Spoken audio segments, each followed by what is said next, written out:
I want you to imagine with me. I want you to imagine that you're an ancient Israelite. I want you to imagine that you've grown up in a family telling you the stories of your ancestors, of Abraham, Isaac, and Jacob. Imagine that you've grown up knowing that your people are God's chosen people, that your family, your brothers, sisters, aunts, uncles, cousins, you're the people that God has set apart as his own. But when you look around you, it doesn't seem like you're God's chosen people at all. You see, I want you to imagine that you're an Israelite, born and raised on the stories of God's miraculous power and faithfulness to your family. But when you look around and see the slavery that your people have endured, that they've been in for hundreds of years, it all seems like a cruel joke. For hundreds of years, your people have been enslaved in Egypt, and you're confused how you could be God's chosen anything when you have to make bricks all day in the Egyptian sun. As you're imagining the scene, it's easy to feel hopeless, lost, purposeless, abandoned by the God who claims to love your people. But then something weird happens. A man named Moses has arrived in Egypt, and he's claiming to speak for God. Not only is he claiming to have a message from God, but he can do incredible, miraculous things.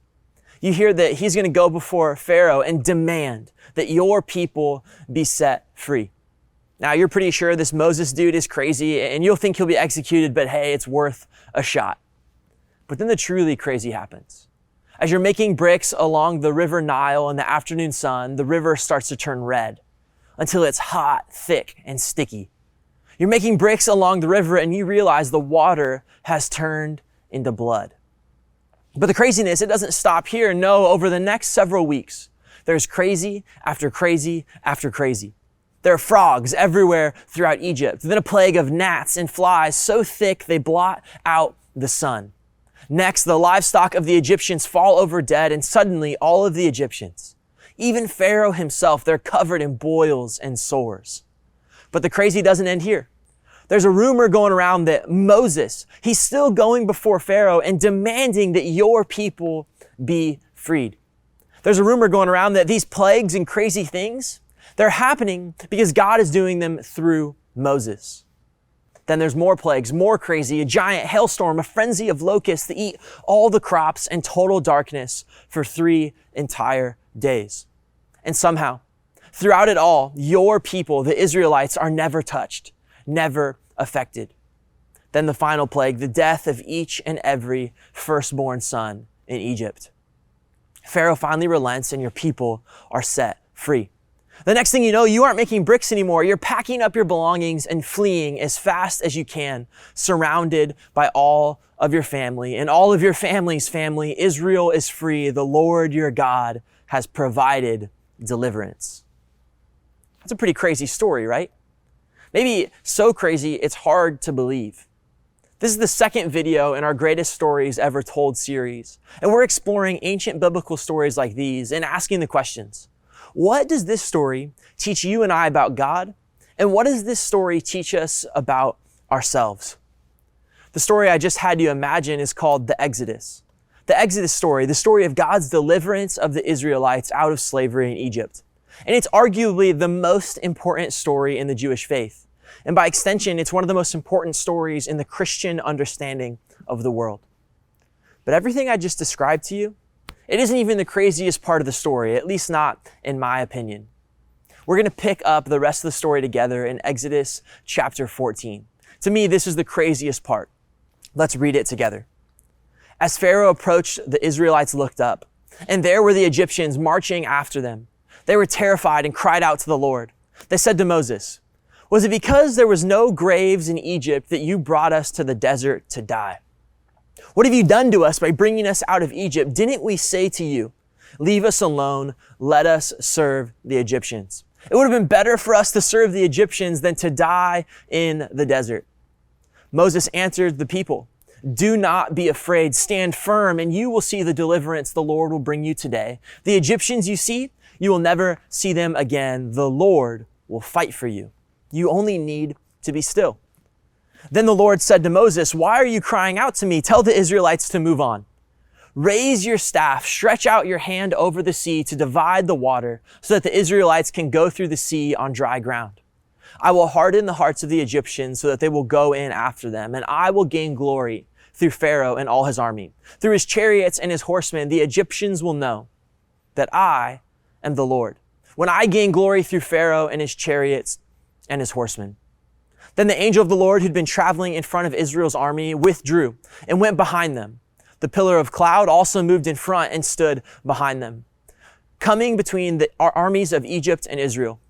Throughout the night, the cloud brought darkness to the one side and light to the other, so neither went near the other all night long. Then Moses stretched out his hand over the sea, and all that night the Lord drove back the sea with a strong east wind and turned it into dry land. The waters were divided, and the Israelites went through the sea on dry ground with a wall of water on their right and on their left. The Egyptians pursued them, and all of Pharaoh's horses, chariots, and horsemen followed them in to the sea. During the last watch of the night, the Lord looked down from the pillar of fire and cloud at the Egyptian army and threw them into confusion. He jammed the wheels of their chariots so they had difficulty driving, and the Egyptians said, "Let's get away from the Israelites. The Lord is fighting for them against Egypt." Then the Lord said to Moses, "Stretch out your hand over the sea, so the waters may flow back over the Egyptians." Moses stretched out his hand, and at daybreak the sea went back to its place. The Egyptians were fleeing toward it, and the Lord swept them into the sea. The water flowed back and covered them all. The entire army of Pharaoh that had followed the Israelites into the sea, not one of them survived. But the Israelites, they went through the sea on dry ground with a wall of water on their right and on their left. That day the Lord saved Israel from the hands of the Egyptians. And when the Israelites saw the Egyptians laying dead on the shore, they saw the mighty hand of God displayed against the Egyptians. The people feared the Lord and put their trust in him and in Moses, his servant. Wow. Now, I know some of you watching this, maybe you're of the opinion that the Bible is boring. And there's days where I feel that way too, but this is not a boring story. I mean, think about it. We just read a story of a nation of uneducated brick-making slaves narrowly escaping total destruction at the hands of their oppressors. Imagine what it would have been like to be an Israelite on that day, to stand on the edge of the Red Sea and to watch God working through Moses, parting the waters in front of your very eyes. Imagine what it would have been like to walk across the floor of the Red Sea, looking up at two enormous walls of water being held back by the power of God's Spirit. Think about it. This is not a boring story. This is one of the greatest stories ever told. But we aren't just reading this story because it's amazing or powerful or hard to believe. We're reading this ancient story because it has something to teach us about God and about ourselves. Now, I know this story raises some important questions. I know parts of this story can make us quite uncomfortable, and we aren't going to answer all of those questions right now. But if there's parts of this story that are confusing, concerning, or just difficult to understand, I want you to know that that is okay. I want you to keep asking questions, keep seeking the answers. God is not afraid of your questions. He welcomes them with open arms. So what does this story teach us about God? I think the whole point of Exodus chapter 14, and honestly, the entire point of Exodus as a story is this: God is powerful and he will fight for his people.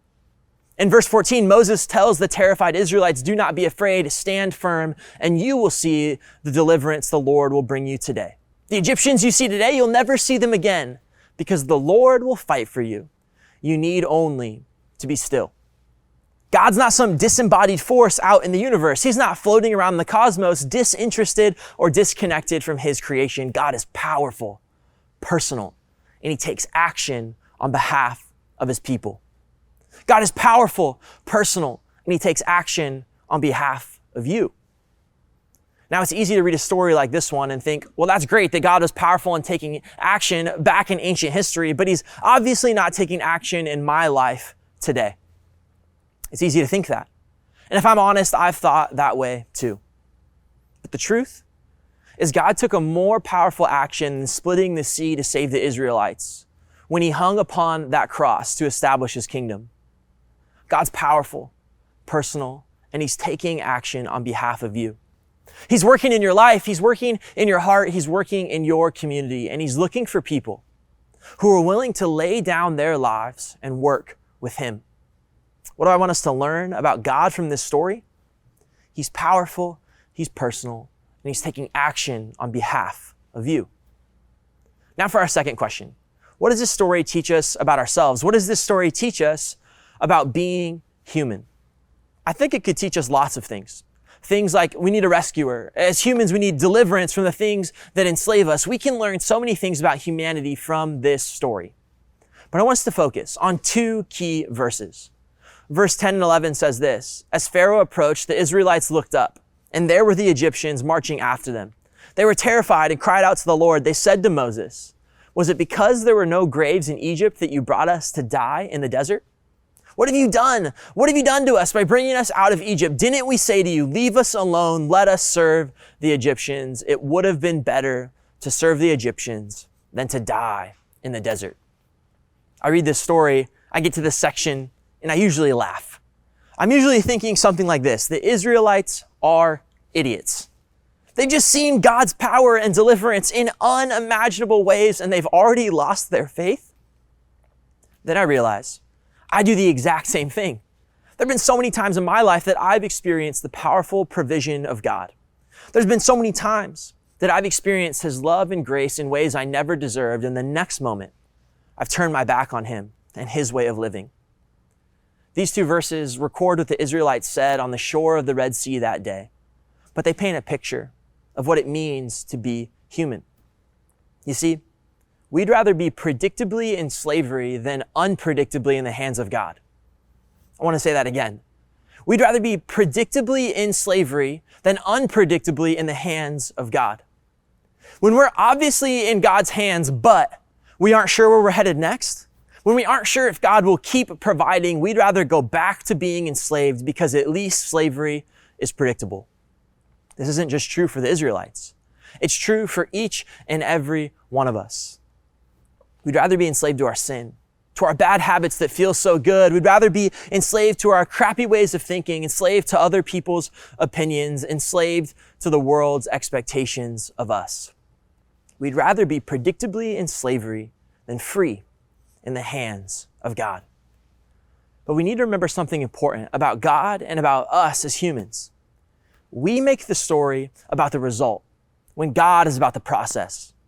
God is about the character transformation that results from the experience. We're about the circumstance change that results from the experience. God's all about character. What do I mean? Well, we just read how the Israelites felt before they were rescued from Pharaoh's army. Let's read verses 30 and 31 together.